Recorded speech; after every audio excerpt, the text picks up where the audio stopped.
Hey guys, Fire here from InDepth Gaming, bringing you another game review. This time we're checking out Mr. Prepper. This game is developed by Rejected Games and published by Ultimate Games and releases on December 10th, 2021 for, unfortunately, I don't know the price yet as they haven't provided that information, but I will let you know this is a management style simulation game and I want to show you a little bit of the game, talk about my experience, likes, dislikes, and kind of let you know what I think about it. So if you don't already know, Mr. Prepper is a game based around you're kind of a shady guy who's gotten into some trouble in the past, and you're kind of in a lockdown restriction state, and you're trying to be like a doomsday-esque prepper, and you want to set up and accomplish tasks. Now, the whole game works around this premonition of you need to complete objectives to try to increase your little bunker safety and reliability to eventually escape and really be free. And you do this along the way by building a network of people that you're going to partner and interact with, all while managing your day-to-day lifestyle, collecting food, water, resources, building, crafting, and just completely just doing like a crazy overhaul bunker system, all while not getting caught with brief inspections. If you saw at the beginning, we looked at a little map there. Now that map is actually a section that shows you where you're having to deal with issues that actually happen in the game. What you do is every couple days an inspector comes by, and if they find too many bad things in your bunker, they're actually going to end your game. So the way the game works is it's got a very limited sort of save file system where you will manage and play through your game on your days, but you're only going to get to, save and continue through your progression while you're playing the game very slowly, because you're not going to have a whole, massive amount of time to do things, because the game only allows you to save itself once per, day. So when you go to sleep, that's when the game actually saves for you. You don't get to do countless progressions, and all while playing, you need to manage food resources, plant things, and really just focus on how you want to set yourself up, all while not being detected.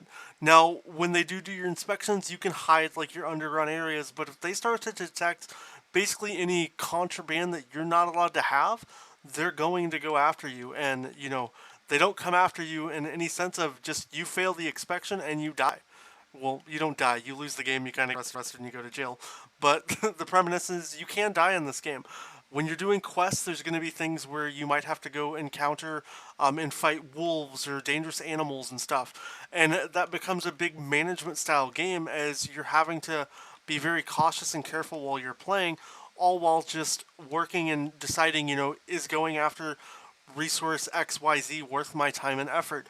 Now, when you first start into the game, there's not going to be a whole lot of things that you're going to get to do. The game has a very slow progression, and even at this point in the game, where I'm at, it's a very slow grind. You're going to slowly unlock different people to trade with that are going to allow you to then take goods and resources that you either craft or find to get items for your facility. And the way that works is nothing happens like overnight. You actually have a sort of mail system and like a little clock, if you can look at the middle of the screen right there. That's actually your time of day. So it takes 2 hours worth of time just for the days to rotate. And so you have to wait for goods to, show up by post office to you, all while doing the same back and forth with different things. Now, you'll see on the gameplay here, we're going to go to a mine. There's a ton of different other areas that you're going to be able to unlock as the quest line begins.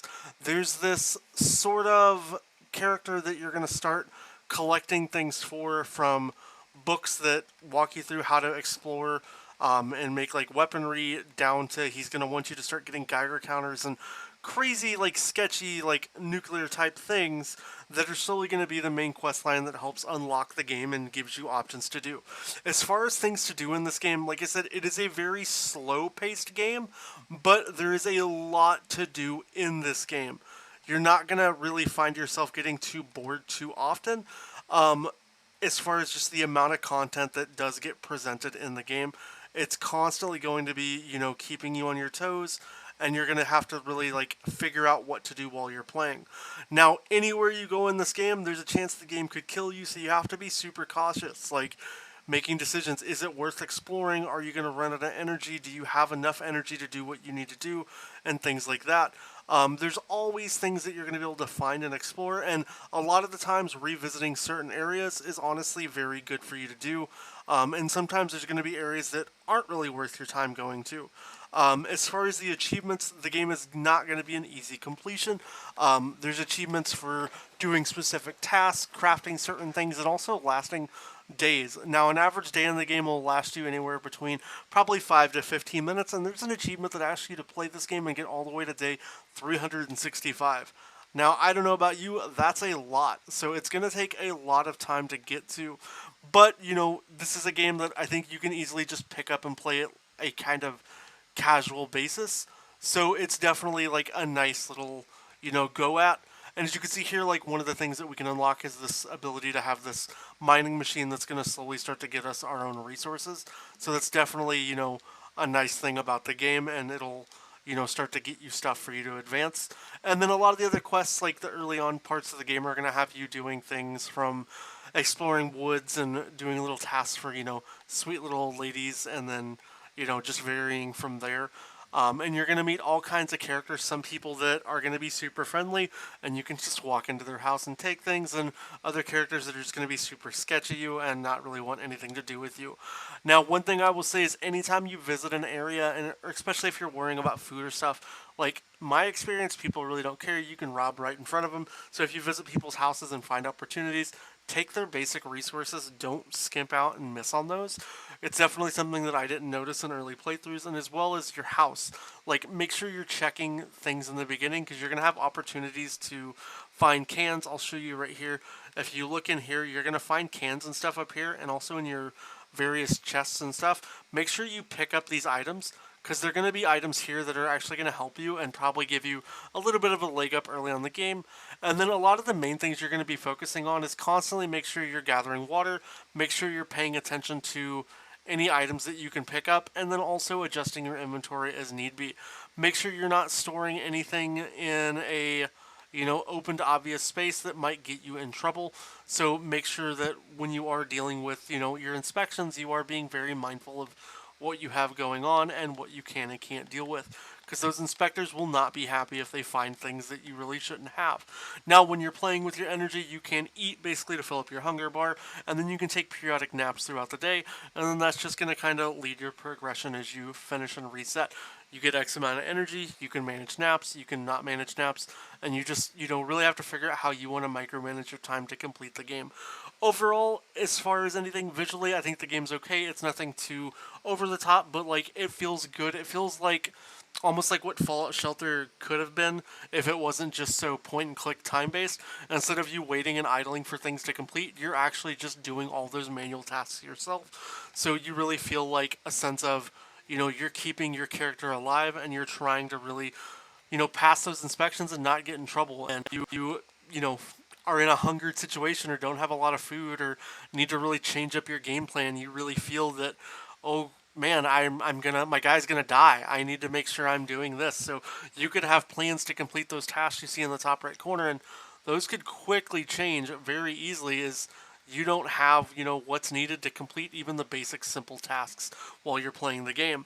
And all the way down to like having to craft lights just to be able to keep your gardens lit to feed them. As you can see here, one of the new plants that we planted on the edge there doesn't have enough light to survive, so we have to make sure we're meeting the needs of everything, as well as you can also upgrade your rooms and set them up. And then there's going to be points in the game where you can start to be getting ambushed and attacked, and you're really going to have to defend and protect yourself. And it's really like a super in-depth game that has a lot going on. And honestly, I don't know what the price point is for the game, but if I had to maybe recommend like a comfortable price, I think anywhere under $25, Mr. Prepper is more than worth it.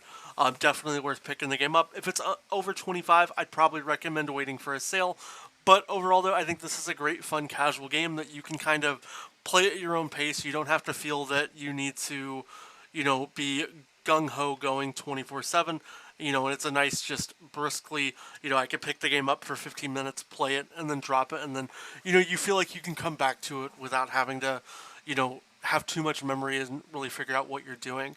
You do get different progression style things, so you can build and modify your base. You can check out your different maps. All that's kind of controlled with different areas and stuff that you kind of focus on. You have a character that you can upgrade with skills and journals and things like that. But for the most part, it's pretty self-explanatory game. I do wish that they would have maybe done a little better job at explaining the game from a tutorialistic standpoint, as it can be a little bit of a rough playthrough session for people who aren't used to these kind of games. So that is a thing to consider, if you do struggle with games that are super in-depth and have just a lot of meat to them, this could be a really rough game for you to be playing. Last bit of advice for anything if it comes to you playing this game, anytime you leave your house, make sure you cover this up, because you can, if you don't pay attention to this calendar here for when those inspectors are coming, you could get, caught with your tail between your legs and, end up losing your game. Now, it's not the end of the world. The game does allow you to progress and just kind of reset the day before from the last time you slept, but, nobody likes knowing that they succeeded but failed to do it. But yeah, overall though, I think Mr. Pepper is definitely worth the pickup. I've enjoyed playing this game, and I'll continue to enjoy casually playing this game. I think it's, great enjoyment and a ton of fun. If you do pick it up, let me know what you think down in the comments. If you have any questions about the game, let us know down below. Please consider subscribing if you haven't already, and I hope you have a great rest of your day.